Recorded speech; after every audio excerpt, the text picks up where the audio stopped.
Malam ini saya ingin ngobrol tentang situasi negeri ini ya. Saya memberikan judul bencana moralitas. Akhir-akhir ini energi kita tercurah untuk membahas fenomena yang terkini, yang terupdate di negara kita ya, di mana kasus korupsi yang sangat luar biasa terungkap ke publik. Kita nggak tahu kenapa ini bisa terungkap ya. Ketika kemudian dari kasus ini negara dirugikan hingga 190 triliun lebih ya. Itu angka yang sangat luar biasa ya. Saya nggak bisa ngebayangin itu seperti apa sih ya, angka uang 193 triliun itu. Apakah yang melakukan ini tidak punya uang sama sekali ya, atau gajinya tidak cukup? Ya ternyata enggak, karena yang melakukan korupsi ini ternyata gajinya sampai 1,5 miliar per bulan loh, bukan per tahun ya, per bulan. Itu ngeri ya. Ini saya nggak masuk di akal saya nih, nggak masuk.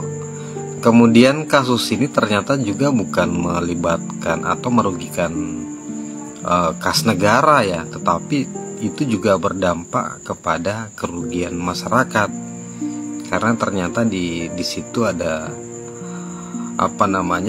pengoplosan ya, ada kecurangan yang sebenarnya itu adalah ya Pertalite, ternyata dioplos jadi Pertamax ya. Ini kemudian sehingga banyak beberapa berita-berita di medsos itu ya, kerusakan mesin. Jadi korupsi ini tidak bukan hanya sekedar merusak kas negara, tetapi juga merusak mesin gitu. Makanya saya katakan ini bencana moralitas ya. Nah, tapi bukan cuman ini ya. Sebelumnya ini kan kita juga mendengar kasus tentang pemalsuan uang ya di Makassar sono, bahkan itu dilakukan di lingkungan sebuah perguruan tinggi negeri Islam ya, terlepas dari di mana dilakukan itu, tetapi ya ini sebuah bencana moralitas juga ya. Kalau nggak salah saya dengar sampai 1.000 triliun ya.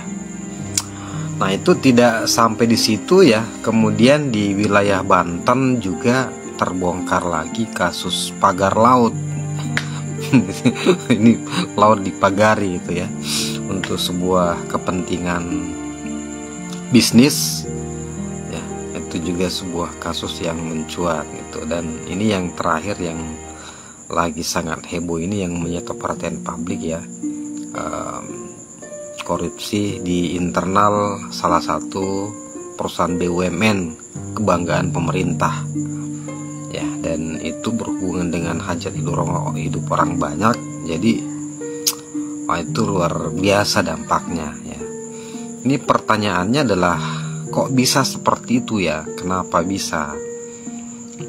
Apakah benteng-benteng moralitas di negeri ini sudah hancur ya, atau luluh lantah sehingga dia tidak lagi mampu untuk menahan keserakahan itu ya? Karena ini murni sebuah keserakahan, karena secara gaji itu sudah sangat berlimpah, tetapi kemudian masih melakukan praktek korupsi itu ya.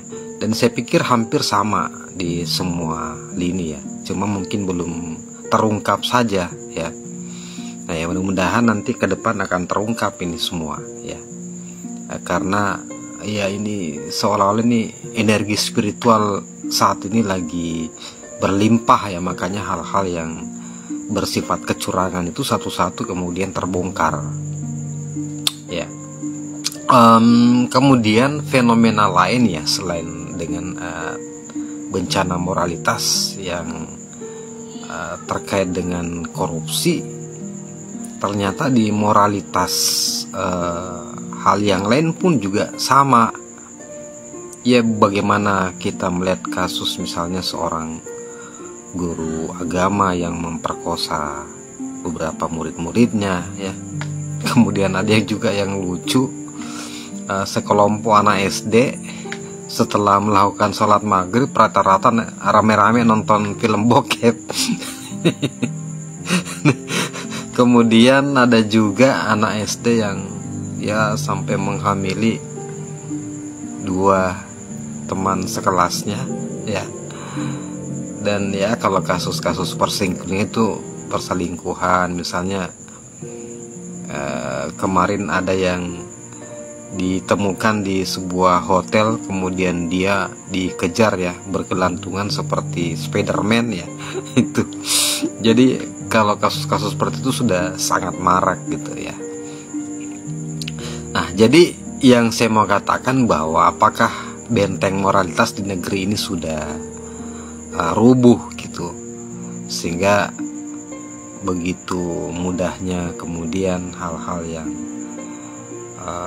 saya sebut tadi sebagai bencana moralitas itu terjadi gitu di depan mata kita ya. Apakah kemudian agama yang selama ini ya kita anggap sebagai benteng moralitas itu ya, itu kemudian tidak memberikan perannya di situ, fungsinya gitu ya.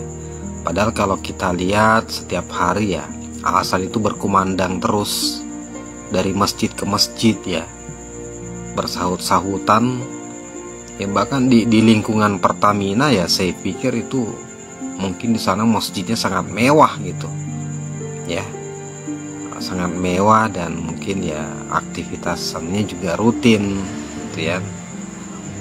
Nah,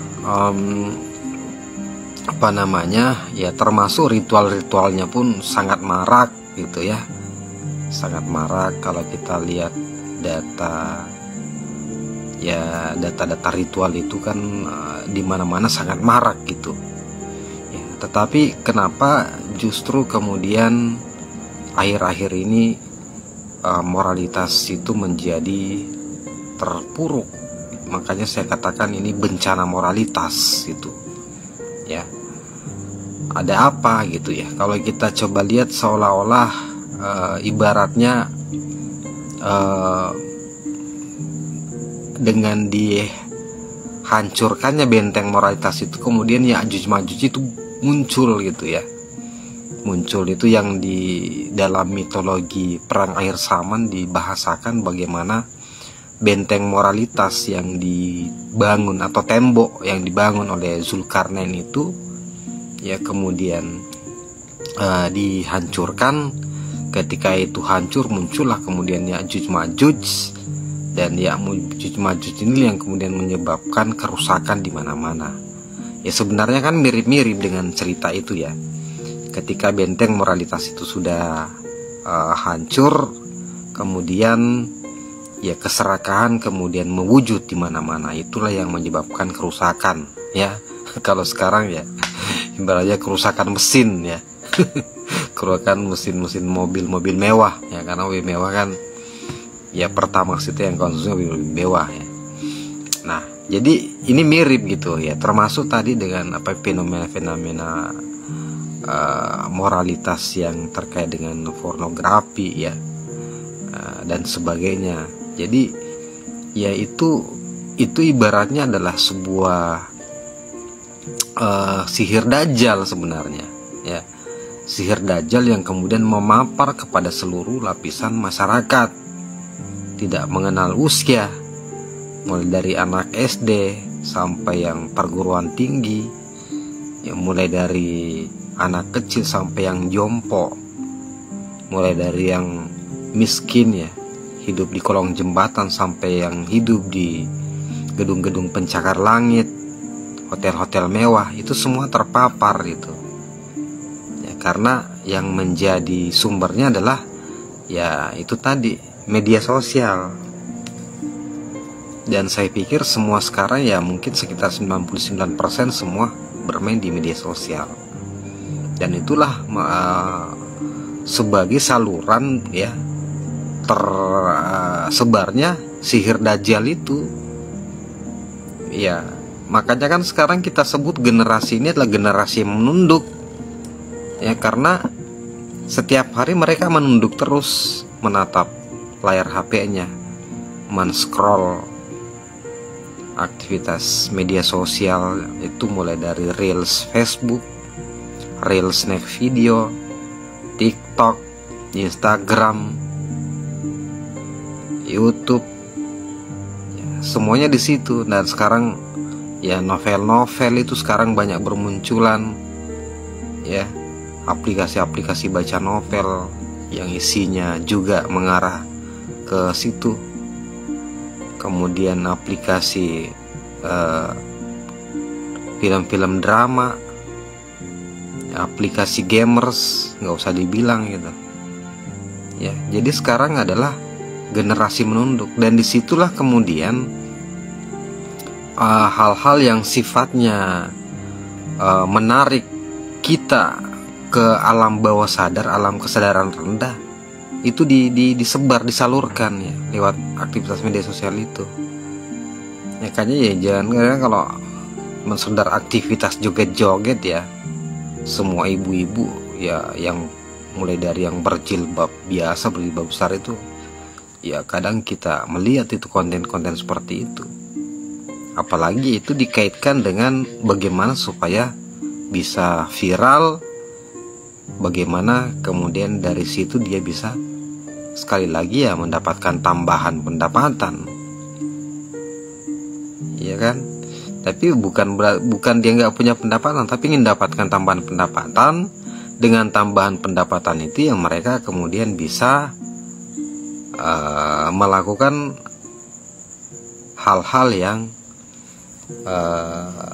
yang sebenarnya bukan merupakan ke sebuah kebutuhan, tetapi itu ya di-create oleh sebuah kekuatan ya, entah kita sebut sebagai kekuatan kapitalisme atau apapun gitu.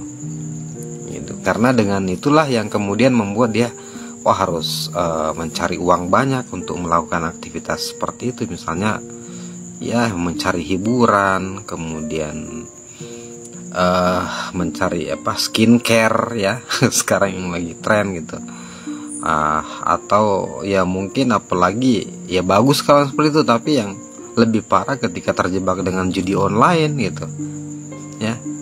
Jadi kesemuanya itu adalah sebuah skema yang tersistematis. Sebenarnya inilah yang disebut dengan sihir Dajjal. Jadi sihir Dajjal itu menyebar lewat media, lewat aktivitas media sosial yang memapar semua kalangan, semua usia.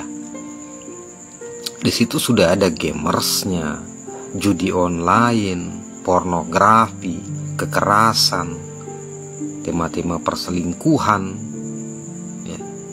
Kemudian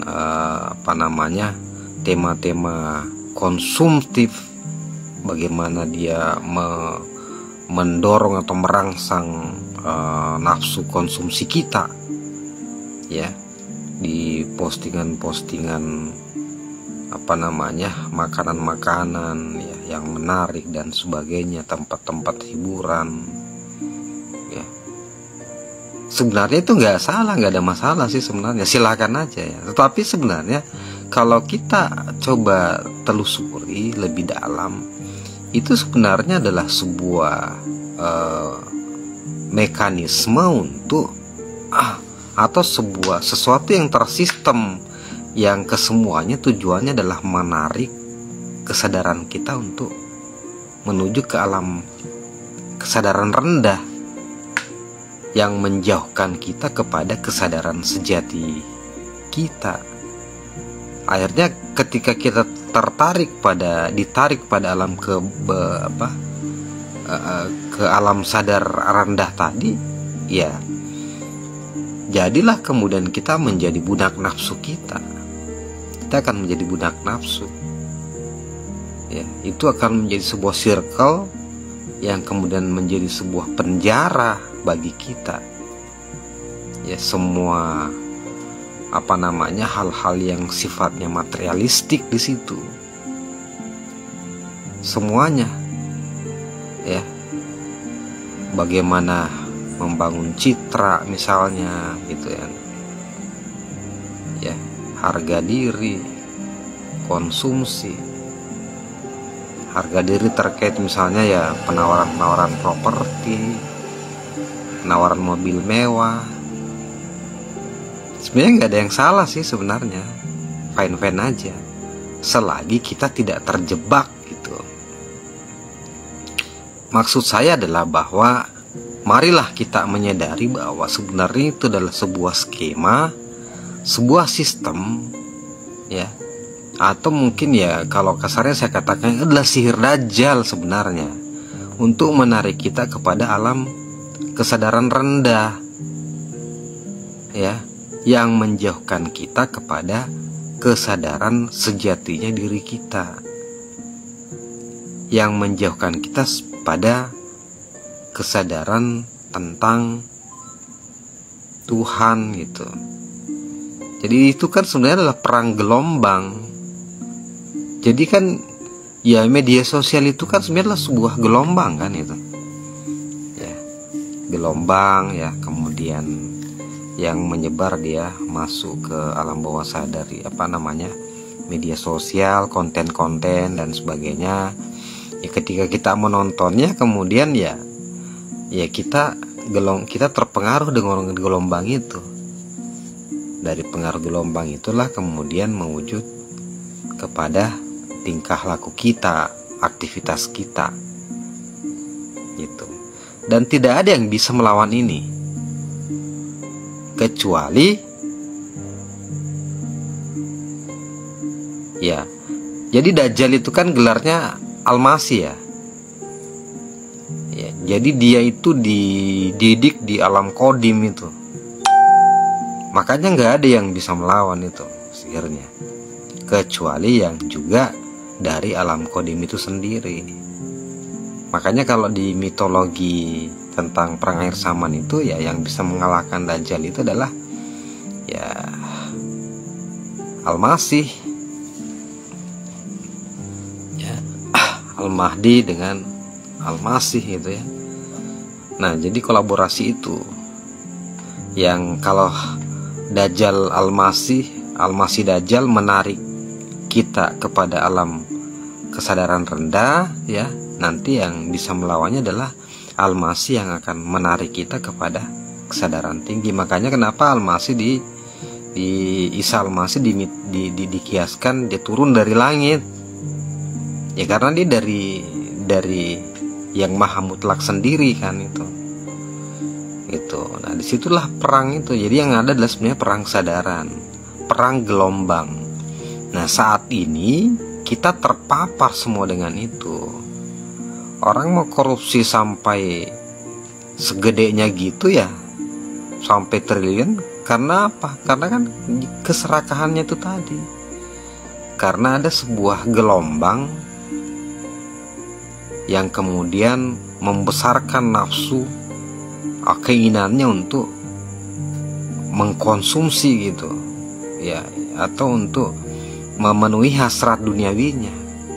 Hasrat duniawinya apa aja? Hasrat duniawi untuk makanan berlimpah, hasrat duniawinya untuk hiburan dunia malam, terkait dengan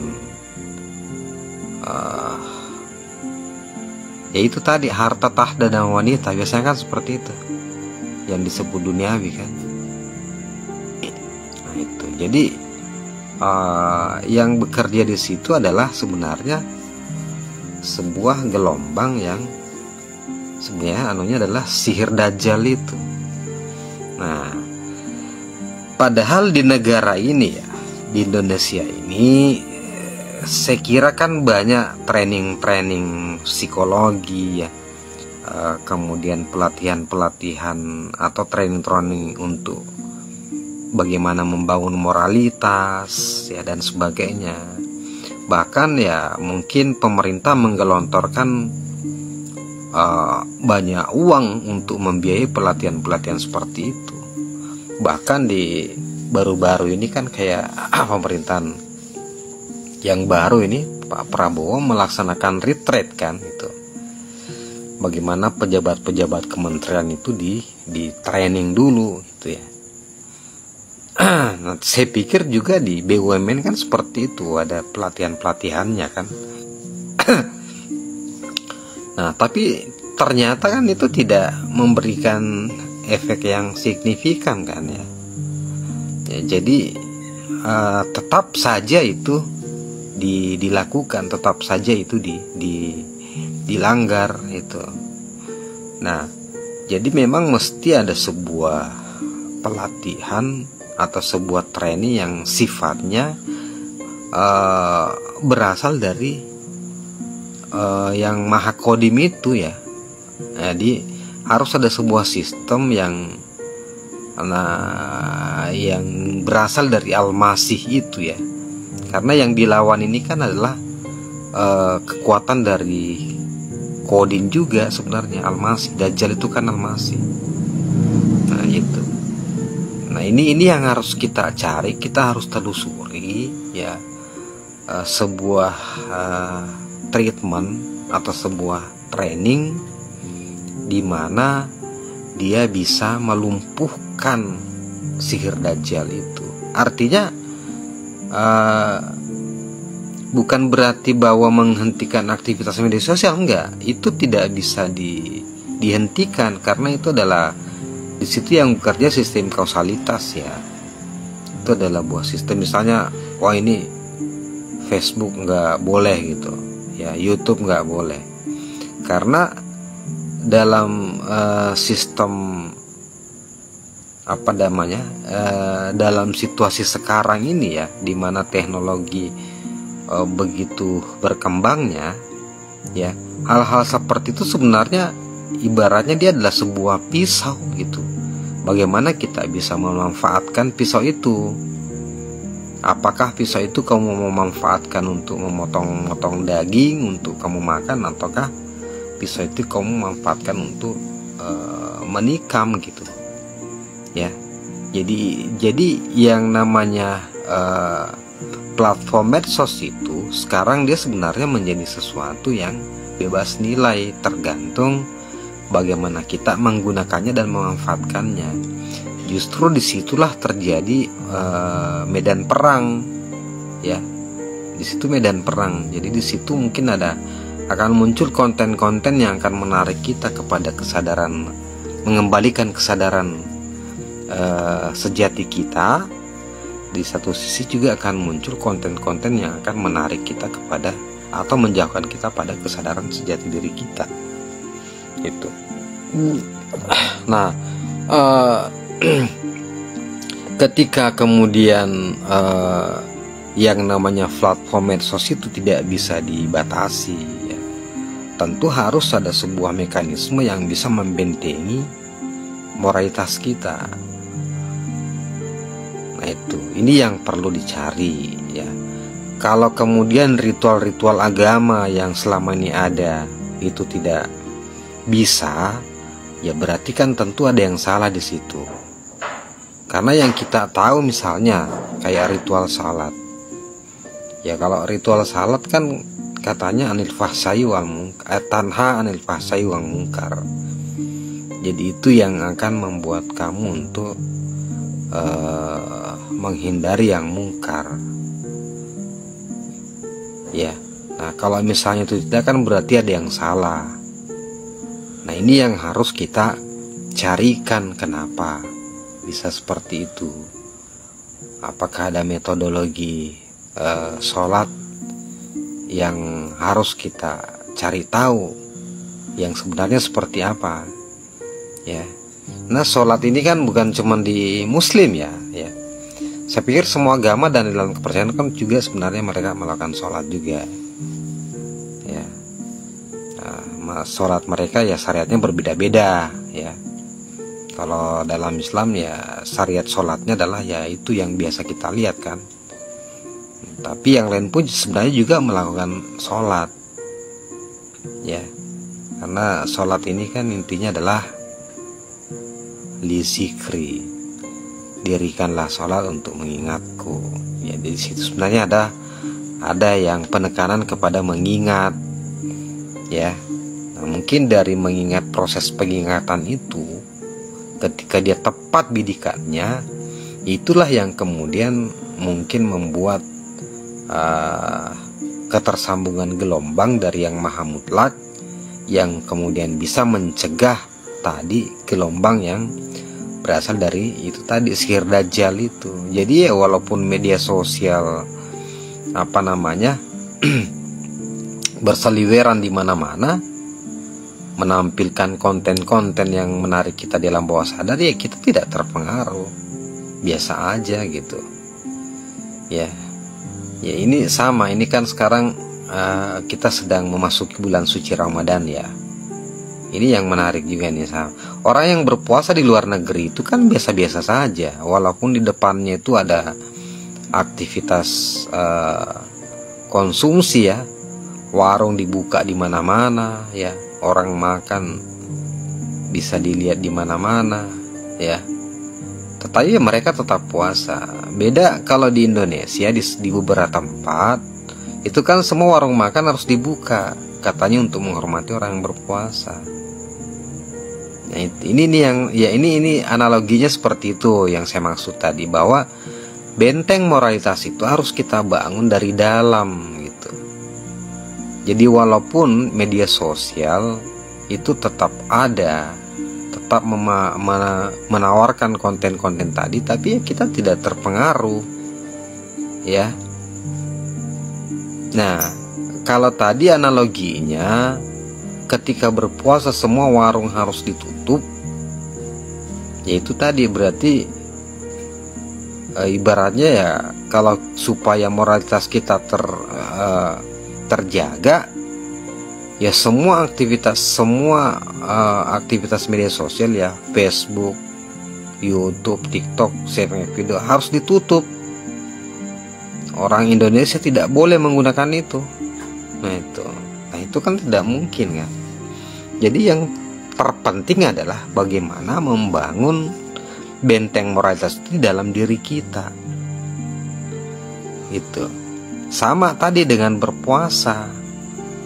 Walau bagaimanapun, walau warung dibuka dan sebagainya, orang makan di depan kita, kalau di luar sana, luar negeri ya tidak ada urusan, kita puasa tetap berpuasa. Karena berpuasa ya hubungannya itu adalah diri pribadi kita ya. Jadi tidak terpengaruh dengan ada orang jualan, ada warung dibuka atau enggak. Nah itu, nah ini yang saya maksud, bahwa harus ada benteng moralitas ya. Dan karena itu adalah sihir dajjal. Dajjal adalah Al-Masih yang berasal dari alam qadim juga ya. Dia juga didikan dari alam qadim dia itu. Makanya yang melawannya juga harus kekuatan dari alam qadim juga. Nah ini, jadi marilah kita mencoba untuk mencari metodologi itu ya, metodologi qadim itu. Jadi ini adalah channel Jalan Qadim ya. Sebenarnya hanya dengan metode qadim itu yang bisa melawan yang kita jelaskan tadi ya. Dengan metodologi qadim ya, dengan menapaki jalan qadim ya, itu akan menjadi benteng moralitas bagi kita secara internal itu. Dan di situ ada metodologi tertentu ya, metodologi khusus ya. Nah makanya ya saya pikir ya, mestinya seluruh pejabat publik harus menapaki jalan qadim ya, gak bisa tidak. Kalau mau memperbaiki moralitas bangsa ini, saya berani mengatakan hanya dengan menapaki jalan qadim itu bisa teratasi. Tapi kalau masih sebatas metodologi yang di alam baharu itu tidak bisa. Ya, mungkin bisa paling sementara dan tidak permanen. Ya, kalau mau permanen itu harus menapaki jalan Qadim. Metodologinya harus Qadim. Itu dari saya, Bang Jako, di channel Jalan Qadim. Saya ucapkan selamat menjalani ibadah puasa bagi mereka yang menjalaninya. Semoga bangsa kita bisa keluar dari bencana moralitas ini. Ya, tentunya harapan saya mereka bisa mencari atau menelusuri bagaimana caranya menapaki jalan Qadim. Selamat malam. Assalamualaikum warahmatullahi wabarakatuh.